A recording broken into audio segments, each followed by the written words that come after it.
পাবনার সুজানগর উপজেলার আহমদপুর এলাকা থেকে সক্রিয় আওয়ামী লীগ নেতা ও সাবেক ইউনিয়ন পরিষদের চেয়ারম্যান প্রার্থী স্বপন মিয়াকে গ্রেফতার করেছে আমিনপুর থানা পুলিশ। শনিবার বেলা 11টার দিকে নিজ এলাকা থেকে তাকে গ্রেফতার করা হয়। পাবনা জেলা প্রতিনিধি মোহাম্মদ হাসান মিয়া রিপোর্ট। গ্রেফতারকৃত স্বপন মিয়াকে বৈষম্য বিরোধী আন্দোলন মামলায় গ্রেফতার করে জেল হাজতে প্রেরণ করা হয়েছে বলে নিশ্চিত করেছেন আমিনপুর থানার ভারপ্রাপ্ত কর্মকর্তা মোস্তফা কামাল।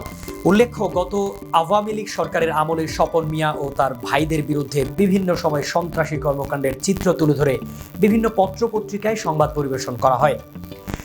তাছাড়া স্বপন মিয়ার বাবা মরহুম আব্দুস সামাদ ছিলেন মুক্তিযোদ্ধা ও আহমদপুর ইউনিয়ন আওয়ামী লীগের সভাপতি এবং আহমদপুর ইউনিয়ন পরিষদের সাবেক চেয়ারম্যান। সেই সুবাদে তারা বিগত আওয়ামী লীগ সরকারের আমলে দাপিয়ে বেরিয়েছিলেন এবং বিভিন্ন অপরাধমূলক কর্মকাণ্ডের সাথে জড়িত ছিল বলে খোঁজ নিয়ে জানা যায়। বিগত সময়ে অনেকগুলো জাতীয় পত্রিকায় এদেরকে 5 স্টার বাহিনী পরিচয়ে তাদের বিভিন্ন অপকর্মের নিউজ ছাপা হয়েছে।